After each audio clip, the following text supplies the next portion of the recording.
Sa pagpapatuloy ng series, habang parehong kinakabahan ang dalawang bida sa magiging resulta ng kanilang exam, biglang dumating ang kanilang bossing at sinabing may dumating na liham para sa kanila. Kaya habang ramdam pa din ang kaba, binuksan ni Kafka ang envelope at nagulat siya sa resulta ng kanyang exam. Nang lumipat ang eksena sa Defense Force Headquarters, makikitang nakatayo si Ichikawa kasama ng ilang aplikante na nakapasa sa pagsusulit.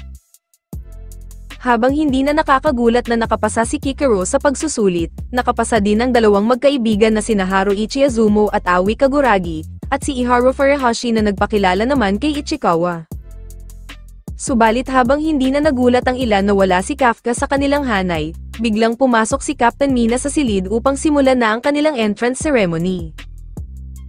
Tinawag si Kikero sa stage upang tanggapin ang induction certificate sa ngalan ng lahat ng mga aplikanteng nakapasa, habang pinasalamatan din siya ni Mina dahil sa pagprotekta niya sa kanyang mga kapwa examinees.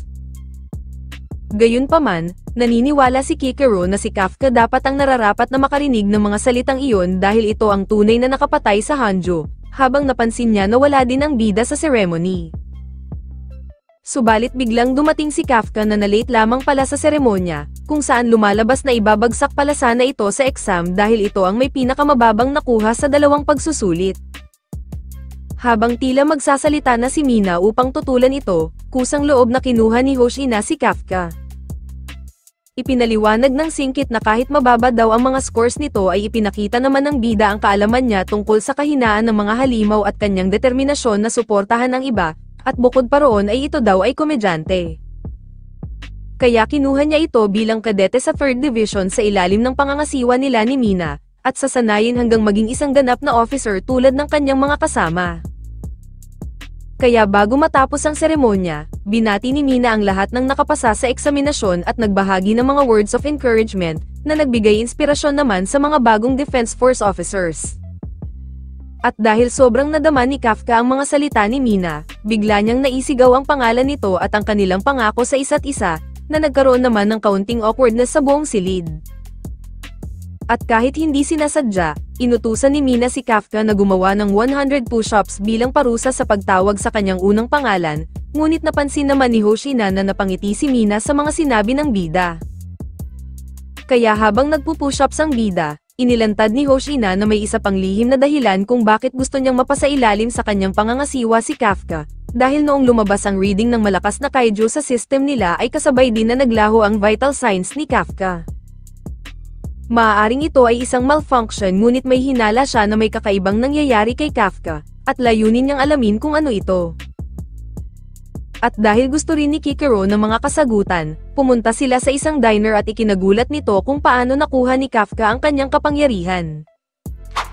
Nang maisip ni Kafka na sabihin na lamang sa Defense Force ang kanyang sikreto, tinutulan ito ni Kikero dahil may posibilidad na hindi siya maging officer, gawin siyang isang experimental subject, o kung hindi man ay maaari siyang patayin.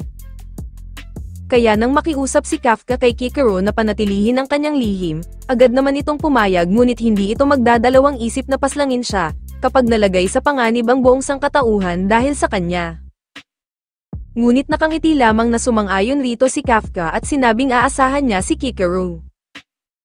Nagpatuloy ang training exercise ng mga bagong recruit ng 3rd Division, kung saan bawat isa sa kanila ay sumailalim sa target shooting upang maitala ang kanilang oras at ma-record ang kanilang mga combat power. Kaya habang lahat sa kanila ay tumaas ang mga combat power lagpas sa kanilang mga naunang record at tila nagkakaroon pa ng kompetensya sa kanilang mga scores, si Kafka naman ay nakuha na ang kanyang 1% ng kanyang combat power at pinagyabang ito kay Kikero. Subalit ang kanyang kasiyahan ay agad na binasag ni Hoshina, nang sabihin nito na maaaring matanggal siya sa trabaho sa ganoong combat power. Matapos ang nakakapagod na training ay dumayo naman ang mga lalaking recruit sa bathhouse upang mag-relax, ngunit doon ay hindi pa din natatapos ang kanilang kompetisyon dahil nagpapalakihan naman sila ng kanilang mga muscles. Doon na nakisabat si Kafka at ipinakita ang kanyang mga muscles, subalit kasabay ng pagbuhos ng tubig ay hindi niya nakinaya at lumabas din ang kanyang itinatagong bandat na tiyan, kung saan hindi naman napigilan pagtawanan siya ni Iharu. Subalit nang pumasok si Aoi na bato-bato ang katawan, nagtalunan sila sa tubig upang itago ang kanilang mga scam na katawan. Samantala, Nadatnan naman nila Kikero si Mina nakakatapos lamang maligo, kung saan napansin niya ang perfect build ng katawan nito. Kaya nang maglakas loob siyang tanungin ang tungkol sa training nito, ikinagulat niya nang handa naman si Mina na ituro sa kanya kaagad ang mga detalye. Balik sa mga Colocoys, napag-usapan naman nila kung bakit sila sumali sa Defense Force, kung saan karamihan sa kanila ay na-inspire ni Captain Ashiro. Kaya nang mapunta ang tanong kay Kafka, ay hindi sila makapaniwala na kababata nito si Mina, kung saan pinigilan pa siya ng mga itong umalis habang hindi niya natatapos ang kanilang childhood story. At dahil sa haba ng istorya ni Kafka ay matagal silang nababad sa mainit na tubig, kaya para silang mga nilagang itlog na lumabas at nawalan ng malay. Lumipas ang mga araw at patuloy ang pagsasanay ng mga bagong recruit ng 3rd Division, kung saan makikita din na mas lalo pa silang nagpapalakas at nais matuto ng higit pa, habang nagiging malapit sila sa isa't isa bilang isang matatag na grupo. Isang gabi, habang natutulog na ang lahat, makikitang nag-aaral pa din si Kafka dahil kailangan niyang magtrabaho ng 2 beses kumpara sa iba, upang hindi siya matanggal sa Defense Force. Subalit biglang dumating si Hoshina at alam nito na ang ginagawa ni Kafka ay para kay Mina, dahil narinig daw niya ang kanilang usapan sa bathhouse at ang lahat ng usapan sa gusali ay naka-record. Kaya walang nagawa si Kafka at sinabi na nais niyang makipaglaban sa tabi ni Mina, kung saan napaghinalaan ni Hoshina na gustong agawin sa kanya ni Kafka ang kanyang posisyon. Ngunit nang kumpirmahin nga ito ni Kafka, ay ibinigay ni Hoshina ang susi ng silid at sinabing may 2 oras pa siya upang mag-aral. Subalit bago umalis ang vice captain na may banta na hindi makukuha ni Kafka ang kanyang posisyon, biglang tumunog ang alarm sa buong gusali, tanda na may paparating na isang kaiju. Kaya matapos magising ng lahat, sinabi ni Hoshina kay Kafka na maghanda, dahil oras na para sa kanilang unang misyon. Samantala, mabilis na itinaas ang emergency alert sa lugar kung saan namataan ang malaking kaiju at agad na inilikas ang lahat ng mga residente roon. Kaya habang abala ang karamihan sa paglikas, agad na nagplano ang 3rd Division ng kanilang estratehiya, kung saan napag-alaman nila na hindi lamang lumalaki ang Hanjo, kundi ito ay nasa breeding phase at napapalibutan ng maraming Yojo. Napagpasyahan ni Mina na siya ang tatapos sa Hanjo habang ang buong unit kasama ng mga bagong recruit ang haharap sa mga Yojo, bago tapusin ang kanilang plano at simulan na ang kanilang misyon. Agad na kumilos ang buong unit na pinamumunuan ni Vice Captain Hoshina, kung saan makikita si Kafka na tahimik. Subalit ito pala ay pinipigilan lamang ang kanyang pagsusuka kung saan kumain daw siya ng marami bago umalis, dahil sa sobrang nerbiyos. Nang makarating ang buong unit sa neutralization area, na makikita sa malayo ang isang napakalaking parang kabute na Hanjo, ipinaliwanag ni Hoshina ang kanilang magiging trabaho. Sinabi ng vice-kapitan na ang malaking Hanjo ay patuloy na nanganganak na maraming Yojo, kung saan ang kanilang magiging trabaho ay tiyaking walang Yojo ang makakalabas sa lugar.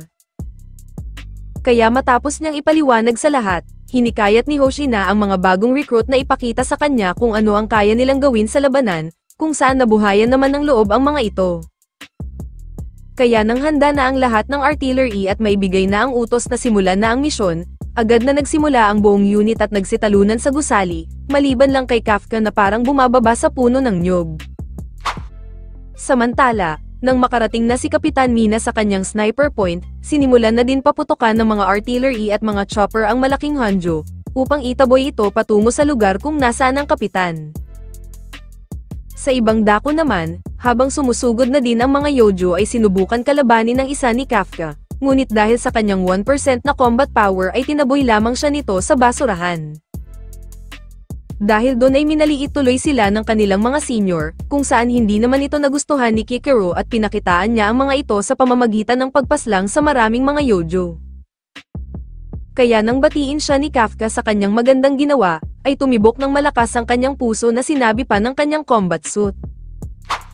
Sa ibang area naman, kinakaharap din nila Iharu at Ichikawa ang maraming bilang ng mga Yojo, kung saan makikitang mabilis maka-adapt si Ichikawa sa kanyang mga ginagamit na sandata. Lumalabas na layunin ni Ichikawa na lalo pang lumakas, upang hindi na kailangang mag-transform ni Kafka sa pagiging isang Kaiju number 8. Samantala, Ipinakita rin ng ibang recruit na sina Haruichi at Aoi ang kanilang mga galing sa pagpaslang sa maraming yojo, kung saan patuloy ang kanilang friendly competition sa isa't isa. Dahil doon ay hindi makapaniwala ang kanilang mga senior sa galing nila sa pakikipaglaban, ngunit ang kanilang platoon leader na babae ay iba naman ang nasa isip dahil ang mga ito daw ay Yumilicious. Samantala, habang dismayado naman ang pinakamahinang recruit na si Kafka dahil hindi niya alam kung paano siya makakatulong, bigla niyang naisip ang kanyang sariling skill. Kaya sinimulan niyang katayin ang patay na yojo at natuklasan na ito ay isang fungal type na kaijo, habang natagpuan niya din kung nasaan ang weakest point ng halimaw, na agad niyang ipinaalab sa kanyang bise-kapitan. Ipinagbigay alam niya din na mayroon ang mga itong reproductive organs na kung hindi mawawasak, ay maaaring magsilang ng mga bagong yojo.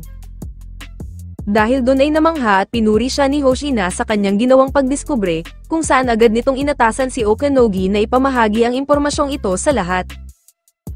Kaya habang nagbigay inspirasyon ito kay Kafka na magpatuloy, siya naman ay nabulabog ng malakas na pagsabog dahil ang Hanjo ay pumasok na sa tamang posisyon, kung saan nag-aabang si Mina upang barilin ito ng kanyang laser cannon. Nang makakuha si Mina ng pahintulot mula sa Operation Center upang simulan na ang pagbaril, agad niyang itinaas ang kanyang combat power ng 96% habang ang kanyang laser cannon ay nagsisimula na din mag-charge. Kaya habang inaasinta ng maigi ang Hanjo, tahimik na sinabi ni Mina kay Kafka na ganito na siya kalakas ngayon, bago niya pakawala ng isang malakas na laser beam na ikinabutas ng katawan ng malaking kaijo. Muling bumaril si Mina na ikinawasak ng ulo ng Hanjo, habang sa pangatlong pagbaril ay tuluyan ng namatay ang kawawang halimaw. Subalit hindi pa roon natatapos si Kapitana, dahil muli siyang bumaril na ikinatigok na talaga ng halimaw. Habang namamangha, tinanong si Kafka ni Hoshina kung talaga bang kaya niyang tumayo sa tabi ng isang taong tulad ni Mina. Subalit nang tanungin ni Kafka si Hoshina kung ganun din ba siya kalakas, inamin ni Hoshina na hindi niya kayang pumatay ng malaking kaijo. Ngunit nang may lumitaw na yojo sa kanyang likuran, ay hinati niya ito sa isang iglap na hindi man lang napansin ni Kafka, kung saan parang naging pineapple tidbits ang halimaw. Sinabi ni Hoshina na ang kanyang specialty ay ang pumatay ng mga maliliit na kaijo gamit ang kanyang mga katana, kung saan maraming kapitan at bise-kapitan ang may espesyal na kagamitan para sa kanilang mga estilo ng pakikipaglaban. Subalit ang kanilang pag-uusap ay natigil, nang makatanggap si Hoshina ng ulat na nagsimula ng magsilabasan ang maraming yojo sa loob ng bangkay na pinatay na Hanjo, at patungo na ang mga ito sa kinaroroonan nilang lahat. Pinaghanda na ni Hoshina ang lahat para sa huling ariba, ngunit tila nagpapakita na ng senyales ng kapaguran ang mga rookie.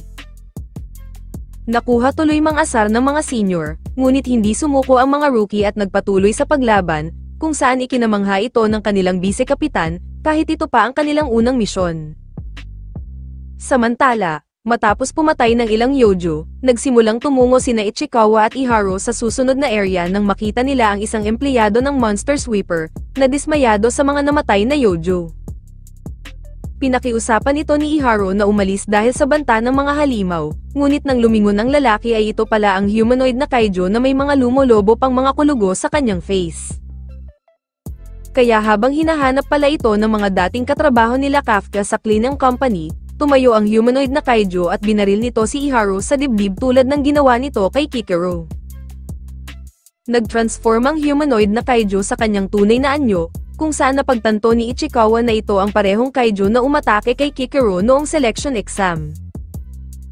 Nang sinubukan tumawag ng backup ni Ichikawa, agad na binasura ng kaijo ang ideyang ito, dahil sinaraduhan nito ang buong lugar gamit ang isang barrier upang walang komunikasyon ang makapasok o makalabas. Ginawa ito ng humanoid na kaijo upang makakuha ng isang live sample ng opisyales ng Defense Force upang pag-aralan, bago ito nagsimulang bumaril ng ilan kay Ichikawa, ngunit hindi mga direktang tumama. Gayunpaman, nasugatan pa rin si Ichikawa sa ginawang pag-atake ng kaijo, ngunit nang maalala niya ang mga sinabi ni Kikero na bantayan ang mga daliri nito, ay nagawa niyang mailagan ang atake ng halimaw bago gumanti ng isang putok. Sinabi ni Ichikawa kay Iharo na tumakas at humingi ng tulong, subalit ang matigas ang ulo ay kamuntik ng tamaan kung hindi lamang siya niligtas ng kanyang kabaro.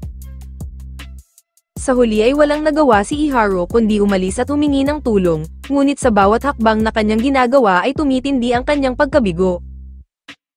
Sa isip ni Iharo ay nais niyang lumakas na nagsimula ito noong niligtas siya ni Mina, ngunit siya ay naiinis sa kanyang sarili nang hindi na nagbago ang kanyang pag-unlad at na-stock sa 20% ang kanyang combat power, habang si Ichikawa ay patuloy ang pag-unlad bilang miyembro ng isang defense force.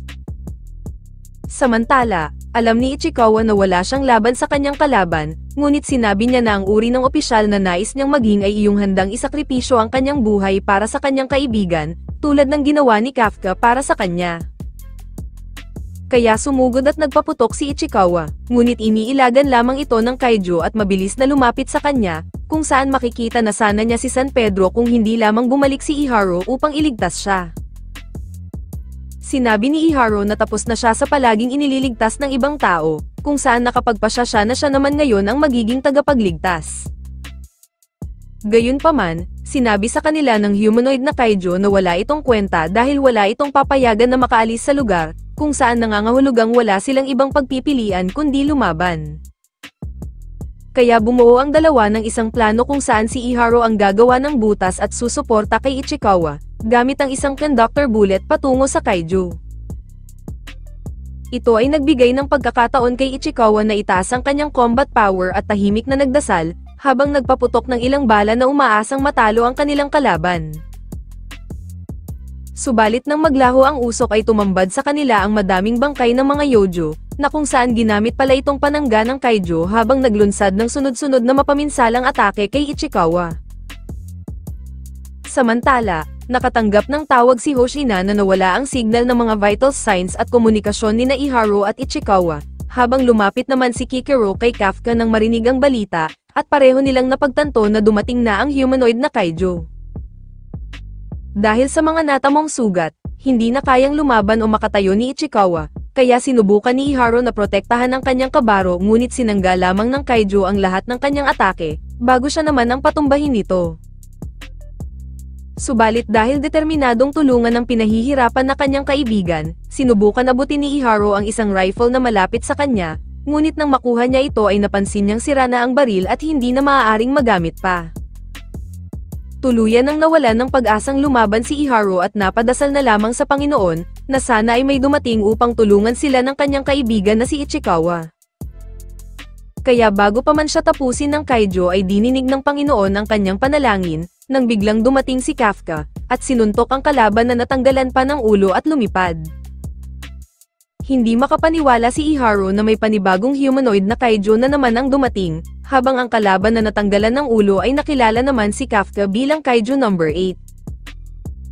Dinala ni Kafka si Ichikawa sa ligtas na lugar, bago niya harapin ang kalaban na kaiju, at makakuha ng payo mula sa kanyang kaibigan na mag-ingat. Sinabi ng kalaban na mas malakas si Kafka kaysa sa inaakala nito kaya nais na niyang pag-aralan ang kanyang katawan, bago ito bumaril ng isa sa bida. Subalit nang makitang hindi masyadong tinabla ng bida, naglabas pa ng marami pang galamay ang humanoid na kaiju, bago ito naglunsad ng maraming atake. Ngunit nang napagtanto ni Kafka na ito pala ang ginagamit na atake ng kalaban upang saktan ang kanyang mga kaibigan, itinaas niya ang kanyang kapangyarihan at tinabla lamang ang mga atake nito. Kaya habang ikinagulat ito ng kanyang mga kasama, mabilis na pinagsusuntok ni Kafka ang kalaban, kung saan sinubukan pa nitong iharang ang bangkay ng mga yojo upang siya ay makapagpagaling, ngunit pinunit lamang ito ng bida at muling nagpaulan ng maraming atake. Dahil walang binatbat ang depensa ng kalaban sa lakas ni Kafka, susubukan pa sana nitong tumakas ngunit inilunsad na ng bida ang kanyang malawan punchman na suntok, na nagdulot naman ng pagtalsik ng kalaban at na-exposed ang pinakapuso nito. Samantala, habang nag-aalala si Kikero kay Kafka, nag-trigger ang isang flashback ng kanilang pag-uusap bago ito mag-transform upang hanapin ang kanilang mga kaibigan. Subalit sakto namang nakatanggap sila ng isang ulat, na natagpuan na ng Defense Force ang hinihinalang humanoid na kaiju, na si Kaiju number 8. Dahil noong malapit na sanang tapusin ni Kafka ang kalaban, ay naantala siya sa pagdating ng dalawang Defense Force, kung saan ito rin ang naging pagkakataon ng humanoid na kaiju na makapagpagaling at tumakas. Sinubukan nitong patamaan ang dalawang sundalo ngunit sinangga ito ni Kafka, bago ito nagbanta na muli silang magkikita at tuluyan naglaho na parang alikabok sa hangin. Ito na rin ang naging pagkakataon ni Kafka upang makagawa ng distraction at magawang makatakas patungo sa ere, bago siya lumapag sa isang eskinita. Subalit doon ay natagpuan siya ni Vice Captain Hoshina, na kung saan agad na iniulat sa lahat na natagpuan na niya ang Kaiju No. 8, na ipinag-alala ni Ichikawa. Mabilis itong sumugod kay Kafka na nagagawa namang mailagan ang kanyang mga pag-atake, subalit doon napagtanto ng bida na napapalitan ng matatalim na tingin ang masayahing mukha ng kanilang bise-kapitan kapag pumapatay ng isang kaiju. Kaya inilabas na ni Hoshina ang kanyang 92% combat power upang tuluyan ng tapusin si Kafka, na tinatawag nilang Kaiju No. 8. Habang nag-aalala si Kafka na hindi niya pwedeng suntukin ang kanilang bise-kapitan dahil baka magaya ito sa humanoid na kaiju na nagkalasog-lasog ang katawan, hindi niya napansin ang mabilis na atake ni Hoshina sa kanya, kaya wala siyang nagawa kundi umatras. Nang sundan siya ni Hoshina, doon na nangyari ang tila Tom and Jerry nilang habulan, habang si Kafka ay nahihirapan patigasin ang kanyang balat dahil sa bilis ng mga atake ng kanilang bise-kapitan. Hanggang sa hindi niya nakita ang isang atake at nagawang ma-expose ang kinaroroonan ng kanyang puso, subalit agad niyang sinarado ang kanyang sugat, at muling tumubo ang kanyang kaliwang kamay. Kaya sa muling pag-atake ni Hoshina ay ginamit na ni Kafka ang kanyang mga kamao upang sanggain ang mga ito. Subalit nang tila may napansin na kakaiba si Hoshina sa kaiju na kanyang kalaban, binaliwala niya ito at naglunsad ng isang double slash kay Kafka, na ikinaputol ng paa nito. Kaya nang tila pagkakataon na ito kay Hoshina na tapusin ang laban, biglang nagkaroon ng mga ngipin ng dibdib ni Kafka at hindi niya magawang mabunot ang kanyang espada. Ito ang nagbigay kay Kafka ng pagkakataon na wasakin ang espada ni Hoshina, at nagbigay din sa kanya ng pagkakataon upang tumakas.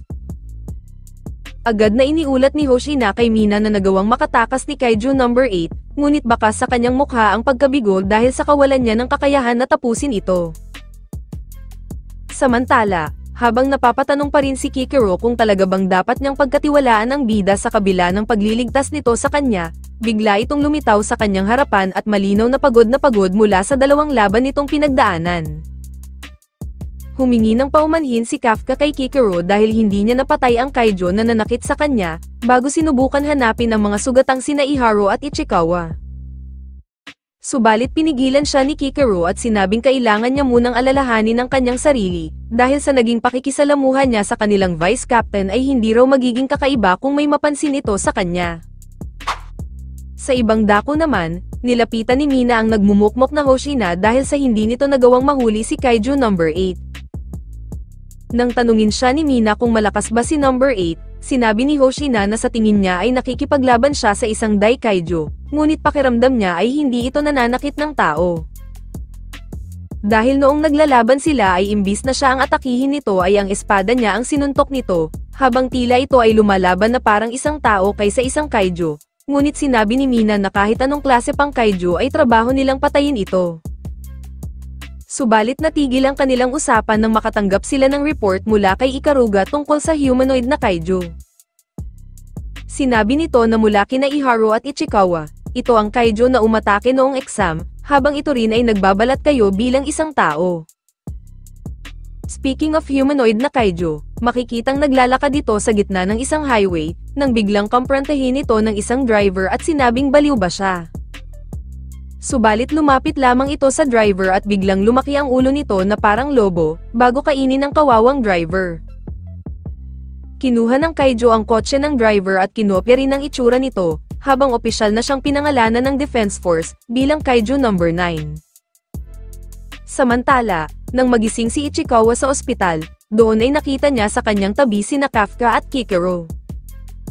Ngunit nang magpasalamat siya kay Kafka dahil sa ginawa nitong pagligtas sa kanila ni Iharo, ay nabigla na lamang ang dalawa dahil nasa parehong kwarto pala si Iharo at sinabing si Kaiju No. 8 ang nagligtas sa kanila. Kaya agad na nagpalusot si Kikero na si Kafka daw kasi ang nakahanap ng reproductive organ ng mga Yojo, kung saan agad namang naniwala rito si Iharo. Gayunpaman, malaki ang paghanga ni Iharo kay No. 8 dahil sa isang suntok daw nito ay lumipad ang ulo ng kalaban, kung saan laki ulo naman si Kafka. Nang makalabas sina Iharu at Ichikawa sa ospital, sinalubong sila ng kanilang mga kasama upang ipagdiwang ang unang successful mission ng 3rd Division. Kaya upang simulan na ang party, tinawag na ni Kafka ang maraming chef, ngunit nagulat sila dahil may mga dala itong mga mamahaling pagkain dahil ang mayamang si Haruichi pala ang nag-organisa ng kanilang party. Lingid sa kaalaman ni Kafka, lumalabas na si Haruichi pala ay ang tagapagmana ng Azumo Technology, ang pinakamalaking tagagawa ng anti-kaiju weapon sa buong bansa, tulad na lamang ng ginagamit nilang combat suit. Matapos ang maikling speech ng kanilang bise-kapitan, nagsimula na ang lahat na kumain at mag-inuman, kung saan nagpapasalamat si Ichikawa na nabigyan sila ng ganitong pagkakataon. Subalit sinabi ni Hoshina kay Ichikawa na nagsisimula pa lamang ang main event, dahil nang malasing na ang lahat ay nagsimula na ang mga itong magsisihan sa mga mali nilang ginawa, hanggang ang buong grupo ay mauwi sa pagtatalo. Gayunpaman, unti-unting napapansin ni Ichikawa na ang mga pagtatalo ay napapalitan ng mga pag-uusap tungkol kung paano mapupunan ng isa ang pagkukulang ng isa, at kung paano ang lahat na magiging mas mahusay sa susunod nilang mga misyon. Subalit makalipas lamang ng ilang sandali, muling nagtalo ang lahat at nauwi na ito sa rambulan, na kung saan tila enjoy naman si Hoshina. Pagkatapos nito, nagkaroon ng isang announcement si Hoshina. Inihayag ng bise-kapitan na dahil sa mahalaga nitong ambag sa kanilang katatapos lamang na misyon, opisyal niyang itinataas sa ranggo si Kafka, bilang isang full-time officer ng Defense Force. Kaya nagsaya ang lahat lalo na si Kafka, habang binuhat-buhat pa siya na parang si Coach Anzai. Kinabukasan, opisyal na siyang ginawaran ni Mina bilang isang full-fledged officer ng Defense Force.